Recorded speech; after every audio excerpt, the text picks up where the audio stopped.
Hello and welcome back to our channel. My name is Dr. Kosta Cvijovic. I am the CEO and founder of Cvigilance, a full-service pharmacovigilance CRO. In today's video, we want to discuss a little bit about periodic reports or aggregate reports. Now, in our previous video, we discussed ICSRs, or individual case safety reports, and these are also called expedited reports.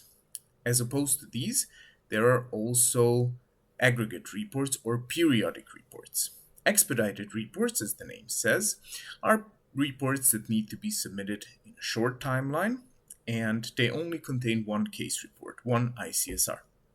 As opposed to those, an aggregate report or a periodic report contains possibly many ICSRs, but overall contains all of the safety information accumulated or aggregated at an MAH for a certain reporting period. It is also not expedited, meaning that it doesn't have to be submitted in a short time frame. It takes a significant amount of time to prepare an aggregate or periodic report. But then it also contains much more information than an expedited report. An aggregate or periodic report can go on for several hundreds of pages. Now, we already discussed some of the authorities that govern pharmacovigilance globally. We discussed ICH, we discussed the EMA, we discussed the US FDA, and all of these institutions have their own ideas about how an aggregate report needs to look like.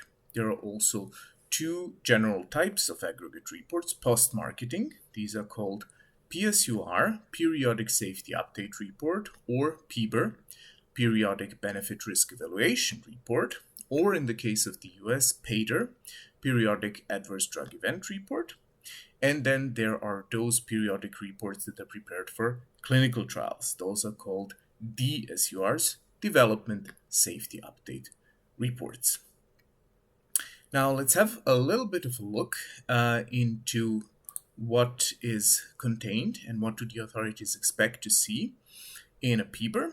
Typically, a PBRER gets prepared, as mentioned, for a certain timeline, or any periodic report does. That timeline could be several months, for example 6 months, could be up to a couple of years, typically up to 3 years, and it needs to contain all of the safety information that was received during that time. And also with the PBRER, which is a more recent development, there needs to be a thorough benefit-risk profile analysis of the product for which the PBRER is being prepared. The specific guidance of the ICH that covers that, and is the newest one for the aggregate reports, is called the E2C-R2 guideline. And the PBRER here, in terms of what it needs to contain, it needs to show an introduction with the overall summary of what happened during the reporting period. It needs to show worldwide marketing approval status, where in the world is the drug approved, any actions taken during the reporting interval for safety reasons, for example, did the label have to change, or was there a health authority inquiry regarding a safety reason? Any changes to reference safety informations, these could be either investigator brochures or local labels or the core data sheet. Then we have estimated exposure and use patterns. They want to know how many patients overall took this product or used it based on sales data, and also clinical trial data. So it's not just about qualitative analytics, what kind of cases were reported, what side effects were seen, but also the frequency of them. Has it increased?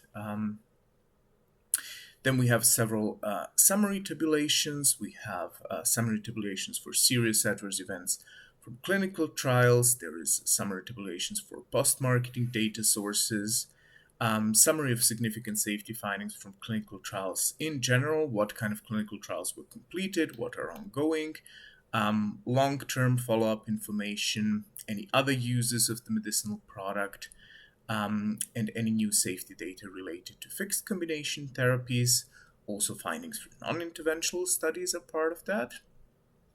as well as other clinical trials, such as that haven't been sponsored by the MH themselves, but also special situations. We have medication errors, we have special populations, children, the elderly, pregnant women, we have misuse, abuse. These are all things that need to be discussed in the PBRER. There is a section for non-clinical data. There might be new non-clinical safety information. There is a section for literature, what has been reported in the scientific literature regarding this product.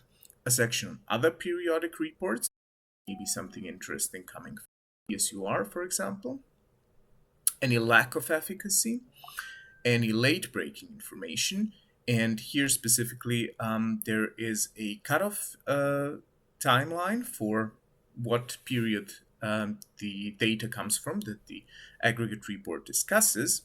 And then typically in most jurisdictions you have a 60-day timeline from the cutoff until you have to prepare and submit your aggregate report. However, if very important safety information gets received during that preparation period, it needs to be included, and that is what the section late-breaking information is for. Then we also have an overview of signals, new, ongoing, or closed. We're going to have a separate video on signals, and then overall evaluation of risks, effectiveness of risk minimization as part of risk management. Again, we're going to have separate videos on that topic. It gets a little bit more detailed now.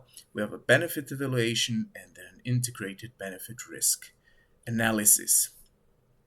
So this is the structure of an overall PBRER that can be also used as a PSUR when submitting it, for example, to the EMA. Most jurisdictions follow this ICH and EU setup. One exception here is the United States, as is frequently the case. The United States uses a different format called PADER, as already discussed. And here we have actually a bit of a different setup. There is also a portion of the analysis of the benefit risk profile, but also you have to include all of the MedWatch forms in a PADER. So the format is quite different.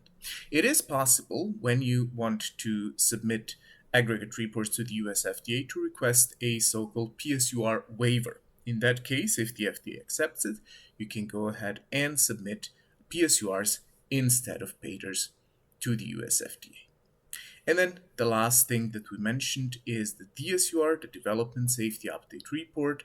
It is similar in many ways to the PSUR, but is typically only containing data from clinical trials and is closely related to the investigator's brochure, which is another document that we'll discuss in another video when we discuss reference safety information, investigators' brochures, labels, and the like. I really hope you enjoyed this video and found it useful. We have more information on this topic and many others in the trainings that we offer. Please feel free to check out our website and drop us an email if you would like to register for a training or pursue our services.